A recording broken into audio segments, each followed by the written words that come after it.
So I'm doing a late night comic review, another comic that was sent to me by my friend Chris. Chris, thank you once again, brother. And today we're going to be talking about Zorro, Man of the Dead. This is from Massive Comics, and it's written and drawn by Sean Murphy, which that name probably sounds familiar to a lot of you because that's the guy behind the Batman White Knight series, which after Beyond the White Knight, I've heard nothing of that universe because... Actually, I don't know, like, why, because there was this whole talk of, like, we were going to get a whole DC White Knight universe from Sean Murphy, and nothing's happened since the end of White Knight Beyond. I don't know if that just idea got shit-canned or anything else, but yeah. So, this comic right here is a very different Zorro book. Also, I thought Dynamite had the comic rights to Zorro. Guess not. So basically, this is a very different Zorro book on a multitude of levels. The best way to describe it is like a Don Quixote version. Anyway, so the story centers around a young boy named Diego, and his sister, who is by the name of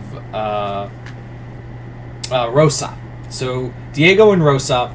They were siblings separated at birth, and the reason being is because the town they lived in, called La Vega, was home to Zorro hundreds of years ago. Zorro in here is treated more of like a Robin Hood. He's more like he's like part of history, but it's hard to like pin down like any true facts about him. Kind of like how some people dispute if Robin Hood was a real dude. There are people who say like Robin Hood's a real dude. I don't believe that. It's the same thing of also like finding out the guy who was the inspiration for King Arthur. So it's kind of like that. Now, the story has that a crime boss named El Rojo and his cartel have moved in. They've taken over the town, killed Diego and Rosa's father. We fast track now to the present day, and Rosa is now a driver for El Rojo and his gang, and her brother, who she's been separated by,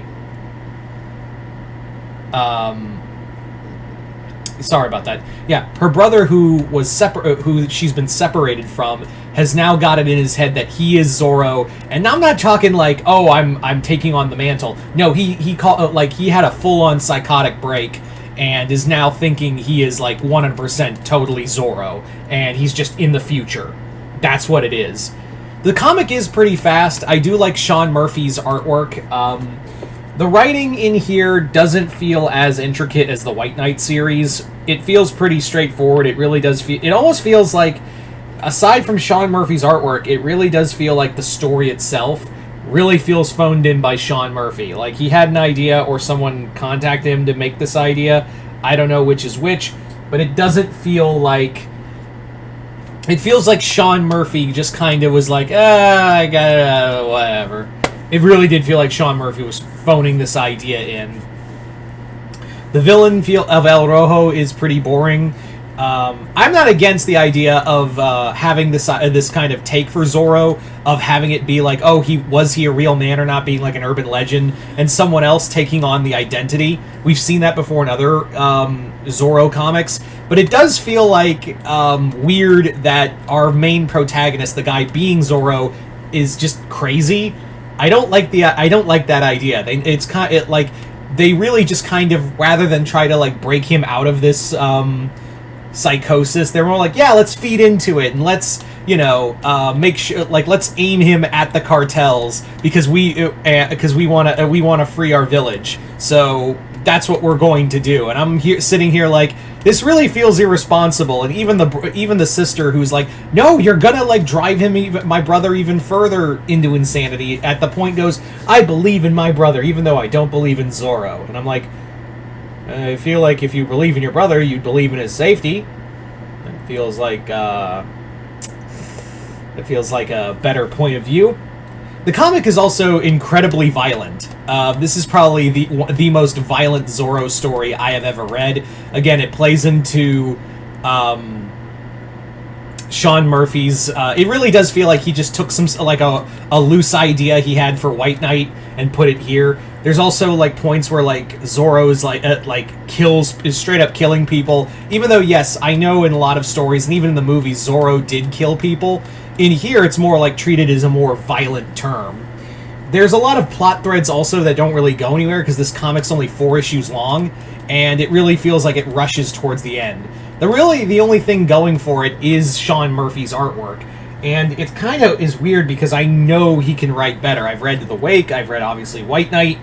It really does feel like he's almost phoning it in this case. But yeah. Do I recommend this? I don't know. I really don't understand the message of this book. That's what really gets at me with this, is that the message of this book is like, stay crazy and just be a hero. I don't know. It really doesn't go like the whole thing of like this guy is having a mental breakdown and having a Don Quixote complex with Zorro, which in itself would be a really cool idea. But it doesn't really feel like it's explored in any meaningful capacity. And there's there's so many characters in here that you forget some of them. There's also one guy named Trejo, and he's clearly drawn to be Danny Trejo. Like, it's not even hard to imagine. Anyway, so yeah, it's alright. That's all I can really say. So there you go, guys. That is my review for Zorro, Man of the Dead. What did you guys think if you've read this book? And once again, I'd like to thank Chris for sending me this comic. Chris, thank you once again. Other than that, hope you all enjoyed this. I'm Mr. Multiverse. I'll see you next time in the Multiverse.